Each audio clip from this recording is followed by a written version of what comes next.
What is the term used to describe a person who has chronic fear of giants? What's the term used to describe a person who has chronic fear of giants?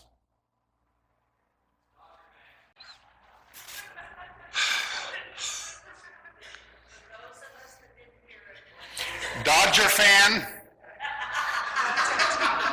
Very good. Now, was that yours, Danny? All by yourself? Wow, that's great. That wasn't what I had in mind. Someone who has constant fear of giants has fee-fi phobia.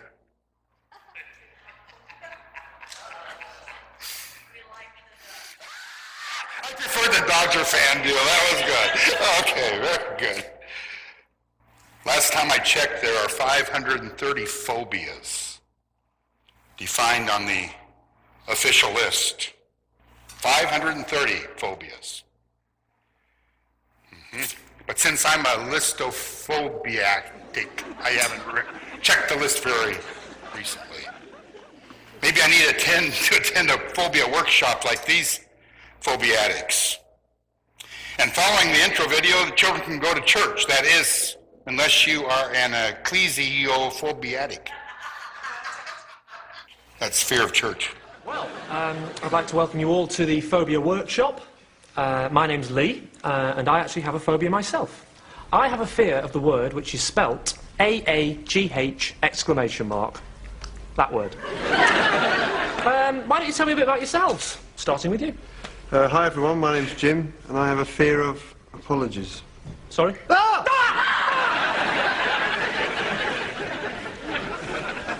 Oh, apologies. Yeah. Sorry.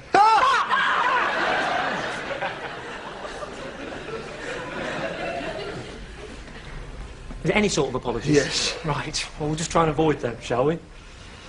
What's your problem? My name's Karen, and I have a fear of repetition. Oh, you have a fear of... I said it then, didn't I? Very, very... Okay. And you are? My name's Ronnie, and I have a fear of awkward silences. How long do these silences have to be? That was borderline, that one. Right. Let's try and keep the conversation flowing then, shall we? Hello, I'm Tim. Sorry I'm late.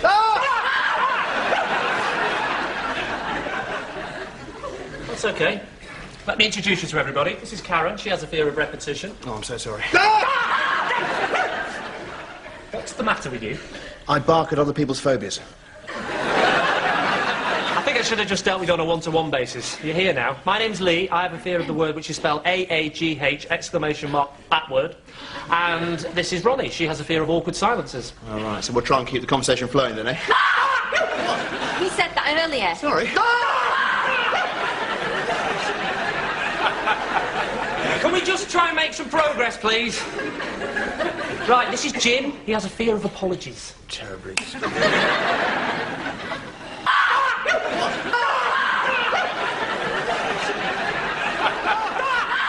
Fears can be funny, unless they're yours.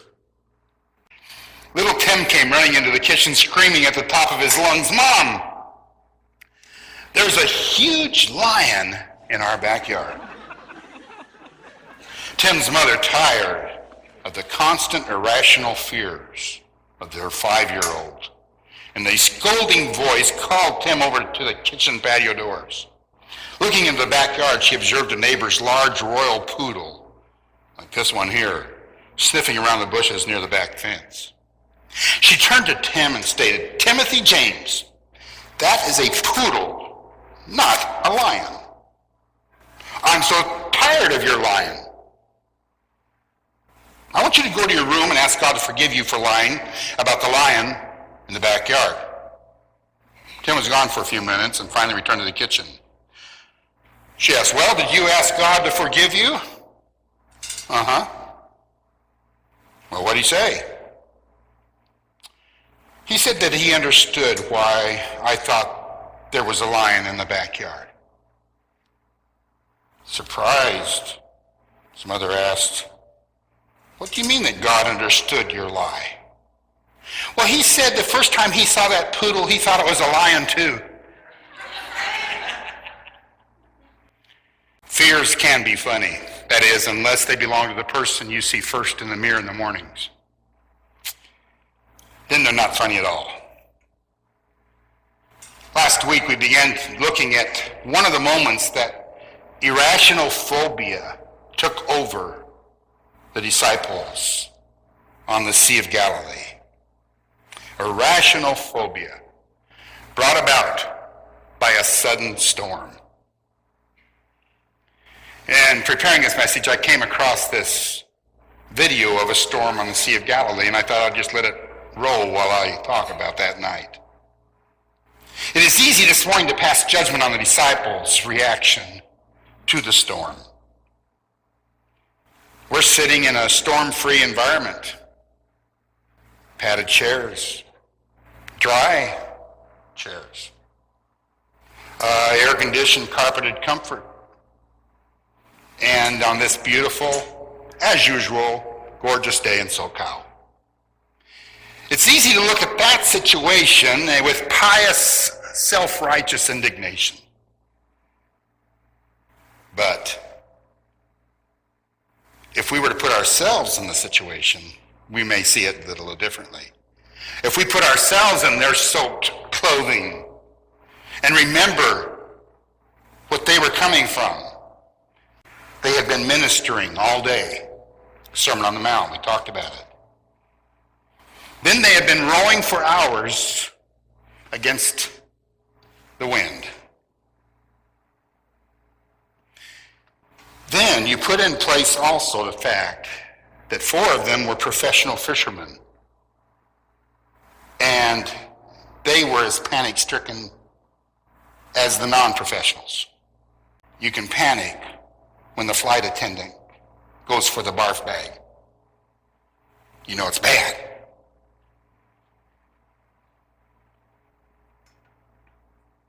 So most of the disciples that were in that boat were land leeches. They were not fishermen by trade.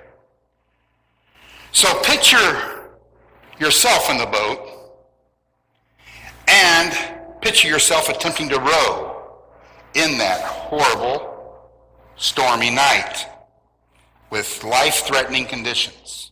Try to sense their frustration as they battled the waves. And then as they were battling the waves, taking note of him, Jesus, sound asleep, hour after hour. Finally, frustration overflowed, and they woke him up. They had no intent of him calming that storm, because only God can do that. Hello? They just wanted him to help row and at least show some empathy for their suffering. After all, misery loves company. So, can you picture yourself in the boat, the frustration building, and him amidst all the lightning flashes and thunder crashes, appearing to be completely careless about their situation? In other words, acting like he couldn't care less for their predicament. So with the passing of time and tiredness and frustration building, the disciples developed a royal DRA, which is what? What's a DRA? Dirty, rotten attitude. They developed a real dirty, rotten attitude. You've got to be kidding me. Every muscle aching, straining to cross that angry body of water. Revolt began to build inside. First it was an internal revolt in each disciple. But then the internal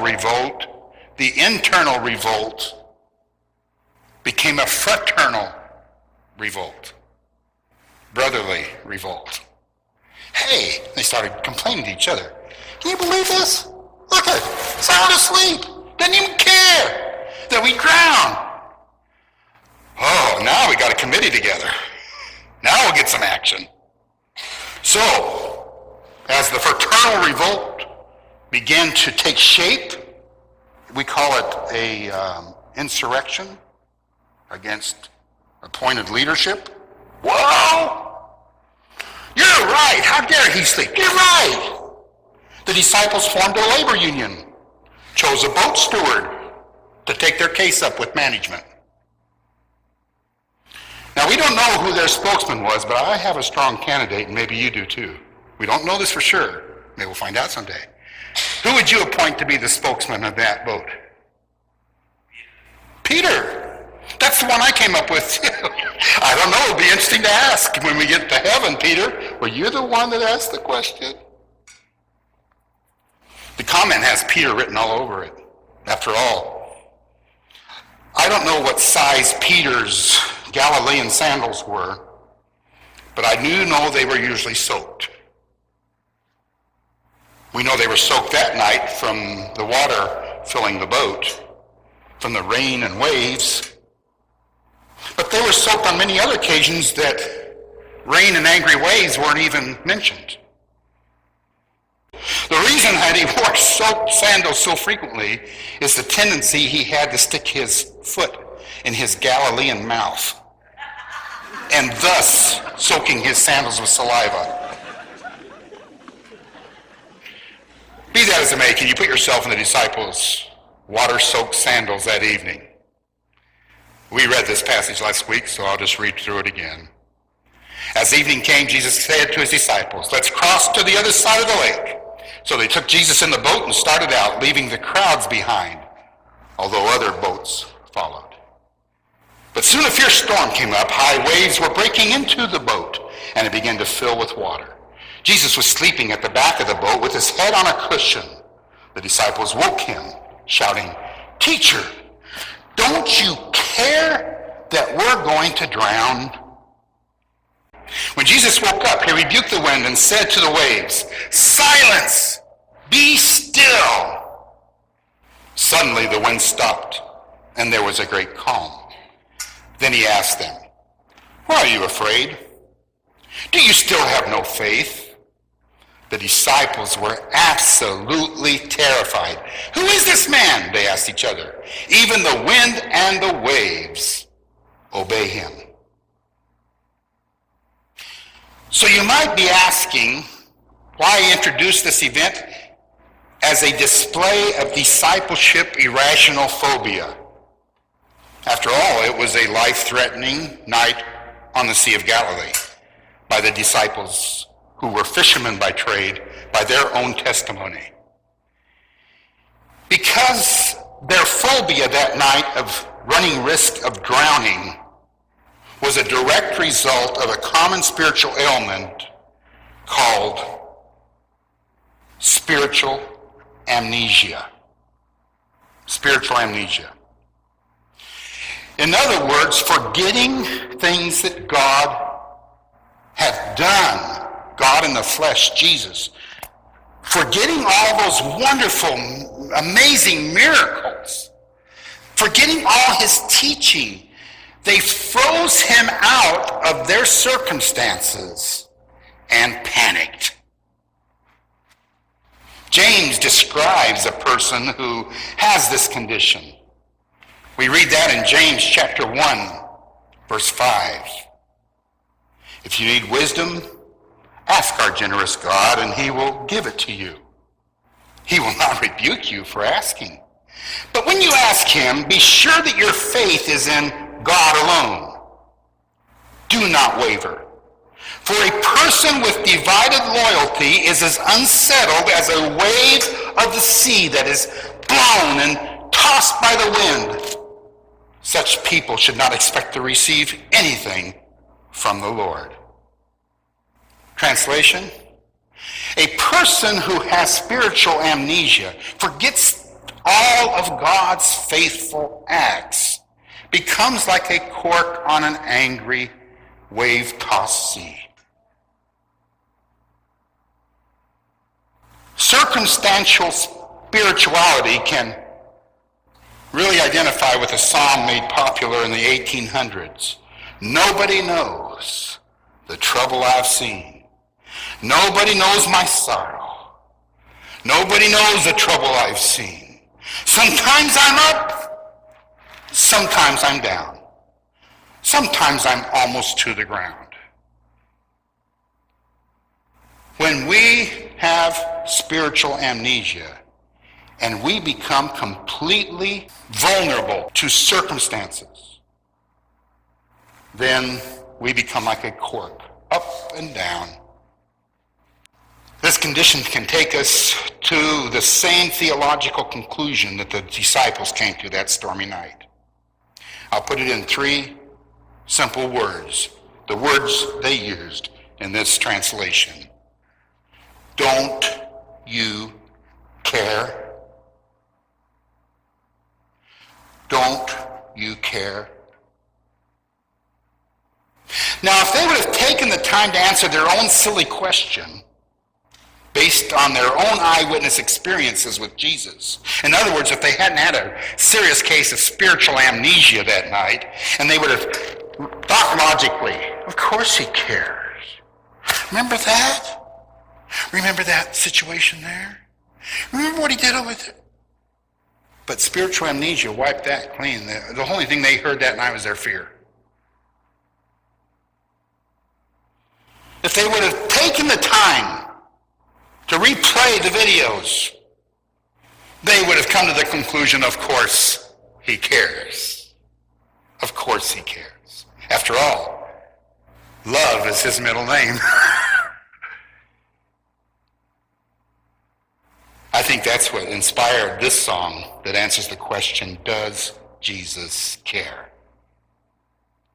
Does Jesus care when my heart is pained too deeply for mirth or song? As the burdens press and the cares distress and the way grows weary and long. Does Jesus care when my way is dark with a nameless dread and fear? As the daylight fades into deep night shades, does he care enough to be near?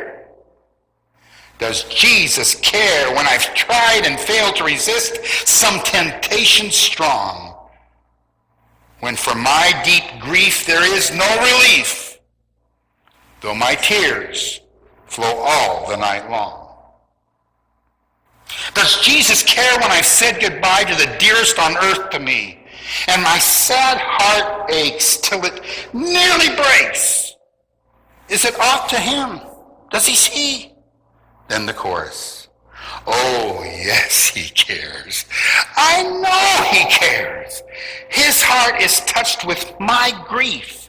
When the days are weary, the long nights dreary, I know my Savior cares. That night, spiritual amnesia that was brought about by a mega dose of fear wiped out all memory that would have helped combat their phobia that stormy night.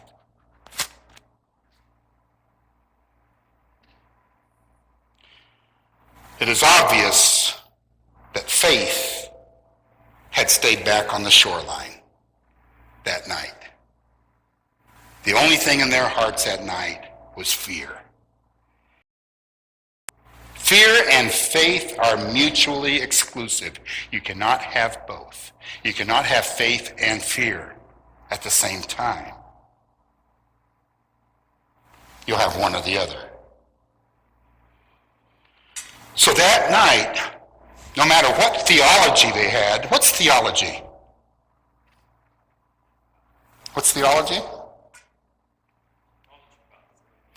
It's a system of beliefs of who God is, right? System of beliefs of who God is. Systematic theology, okay, is one of the courses we all take who prepare for ministry.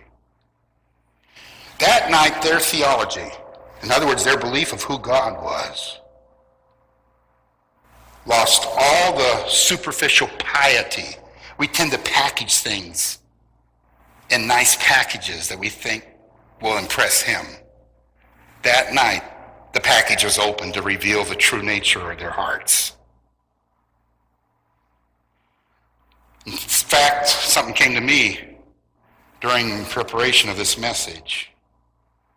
Instead of theology, we could say heology. Heology. That night, their heology, what they thought about him, became meology. It's all about me. It's all about me, myself, and I. Me, myself, and I, otherwise known as the godless Trinity. The godless Trinity. Me, myself, and I. And you know something? Meology never has a happy ending.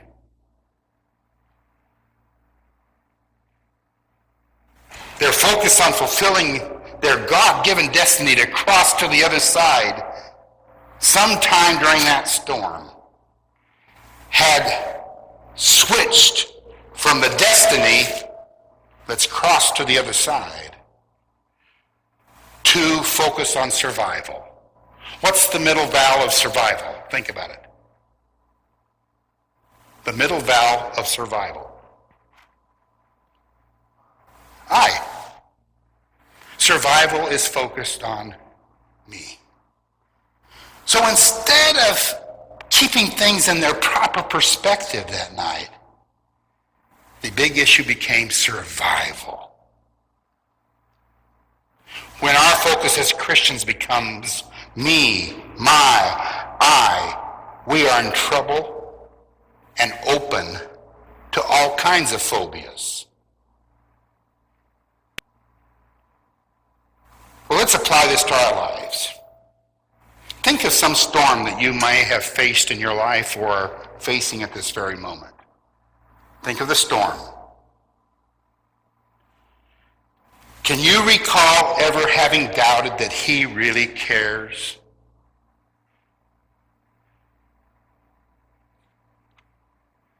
Have you ever really doubted that he really cares about the storms that you have faced or are facing this morning?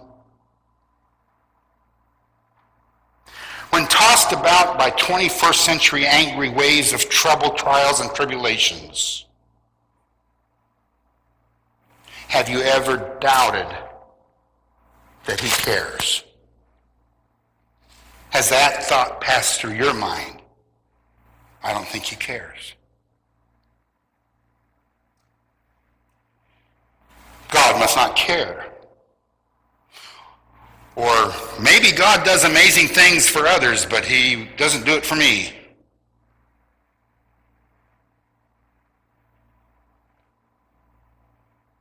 Or if God, who's all-powerful, can change my circumstances, can still my storm, and he doesn't do it, he must not love me. And once you get to that point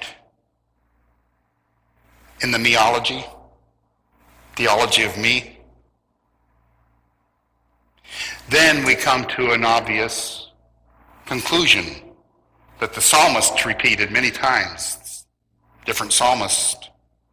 God, where are you? Don't you care? Don't you see what I'm going through? Don't you see I'm about to drown? Where are you, God? I'm going to do a quick hop, skip, and jump through Psalms. Show you what I mean. Psalm 10 starts with, "Oh Lord, why do you stand so far away? Why do you hide when I'm in trouble?" Listen to the words, dear ones. He's asking, God, why do you hide when I'm in trouble?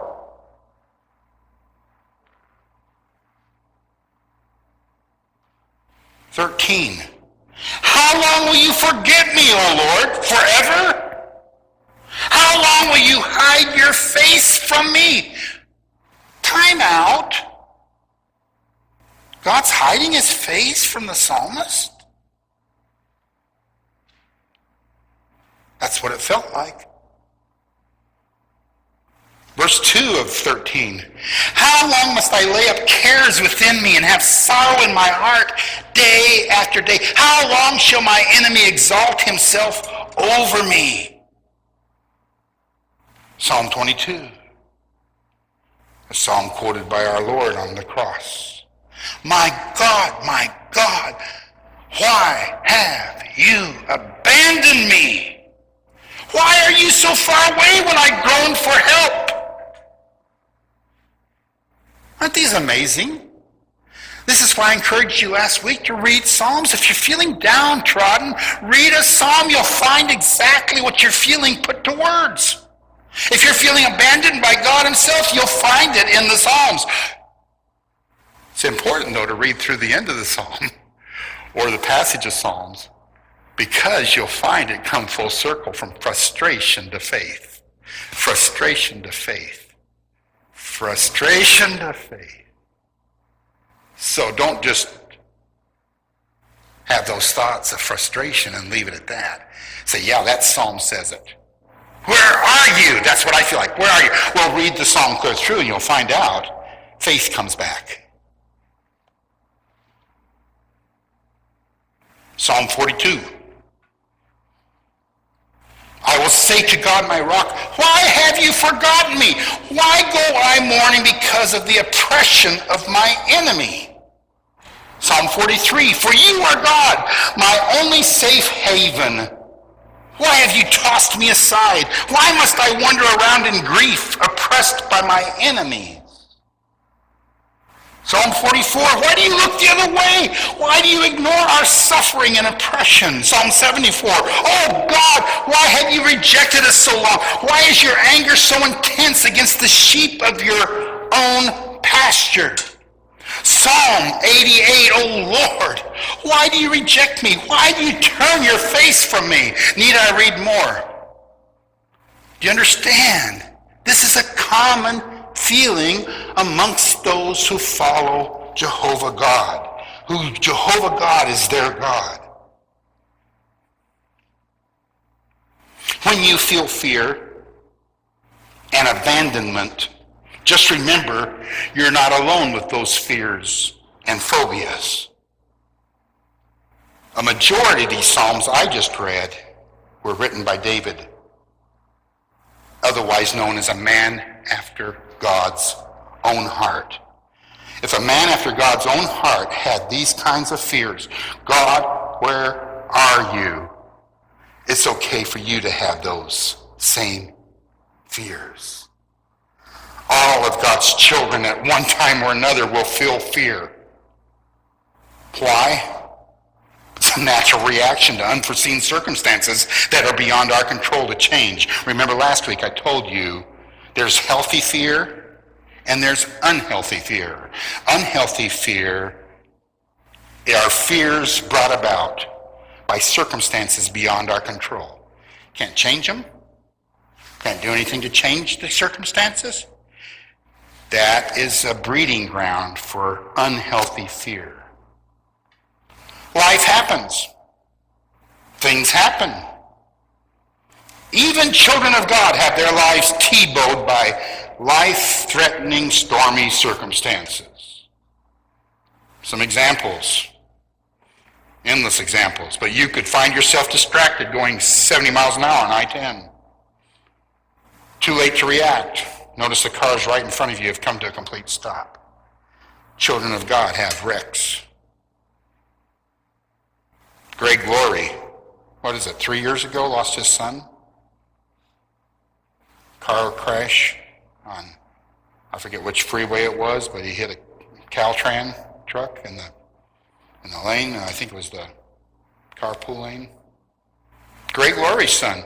And Greg Laurie's son was very involved in all the harvest crusades and all the ministry. Bad things happen to good people. We do have our lives T-bowed by bad circumstances. A pink slip throws your personal finance into the twilight zone. Your doctor calls you into the office following a second series of lab tests. A sudden jolt and waves begin to shake your world and you remember you're not in a boat. earthquakes happen, and good people suffer the result. Godly people. Wall Street is already closed twice on a day, and suddenly closes for the rest of the day when you realize you have just lost vast amount of your retirement savings. What happened in 2008? On and on it goes. Life happens. Storms take place, just like they took place on the Sea of Galilee with God's chosen 12. And his son was on board in the storm. We know the happy ending when he quieted the storm. He stilled the storm. But just remember what preceded that wonderful act of intervention. So I would like to comfort you this morning.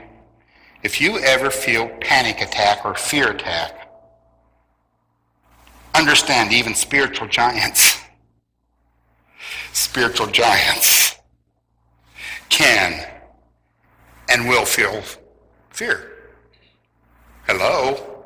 Unless they're superhuman, they'll feel fear, even the most stout in the faith. It's totally human to feel fear. It's totally natural to feel fear. It's totally normal to feel fear. If something happens, let's go back to one of those situations like the I-10 scenario. All of a sudden you find yourself on top and you survive long enough after the crash to say, what happened? Maybe the first thing comes to mind is extreme fear. That's okay. It's normal. It's how we were designed. Fear can actually save our lives. We jump out just in time for... It's okay to have fear. To feel fear is fine. That sounds like a contradiction. It sounds like I've just undermined everything I'm trying to say this morning, but not really. Because you have to understand this. To feel fear is far different than being afraid. Are you with me? To feel fear is very different than being afraid. Let me explain. To be afraid as a child of God implies a constant state of being. I feel fear. My first knee-jerk reaction is something happening. It's okay, it's normal. But to live there isn't normal for the child of God. It's not what God wants for his kids.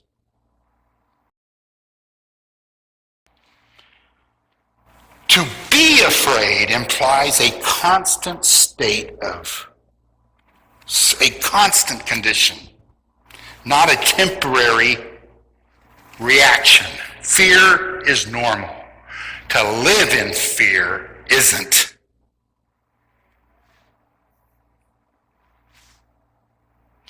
If we make a trip, a journey, call it journey of faith, if fear is what's at the end of the road, and that's our destiny, we're in trouble. Fear should be a roadside stop on our way to full faith as we see him face to face. It has to be just a rest. It has to be a temporary moment. I'm not going to put a time on it. But what I'm saying is it shouldn't last a long time before we push aside any temptation for amnesia and start saying, oh no, this world is not my home. He said in this world we'll have tribulation. This is part of living in a sin-sick world. There's so much injustice, but you're still on the throne. I still trust totally in you to take me to my destination, my eternal destiny. To be afraid, to live afraid, is to live far below our privileges as children of the Most High. It's like many times you've heard millionaires dying of starvation. Sometimes millions of dollars stashed in their houses and they die of starvation. Children of God that live their lives immobilized by fear actually are living far below their privileges as children of the King of Kings. It's a miserable existence at best. In the timeless words of the British theologian William Shakespeare, we could say it this way: to be or not to be, that is the question. The only option to avoid being afraid is to face our fears, knowing His hand is on our shoulder, like this picture here, this famous painting. His Spirit is our strength. You have to understand, it's not denying real circumstances, real tragic circumstances, but rather a conscious acknowledgement of their existence. However, in the light of His love, His faithfulness, His promises, His word, His track record, His power over all things created, His will, His mercy, His knowledge of how much we can take of a given storm before He promises to intervene. Dear ones, the only way to effectively face our fears is to fully surrender our hearts to the shepherd of our souls. In other words, as long as we insist on being in charge of our journey and destiny, then panic is advisable. After all, look who's in control. Have you looked in the mirror lately? I can't imagine looking in the mirror, seeing Eldon Kratz stare back at me and say, Eldon, you're the man. You're in control of your journey and your destiny. You better do it right. Not here. Long time ago, I settled the question and I said, you be my Lord. For better, for worse, for richer, for poor, in sickness and in health, till death do us unite forever. You be my Lord. I take my control off the steering wheel of my life. And I've tried my best to live that way. Once in a while, when my carnal nature has grabbed the wheel, He soon reveals to me my sin. And I gladly confess it again. I'm sorry, Lord. Forgive me. Restore the joy of my salvation. You're in charge. Wow. What a way to live. What a way to die.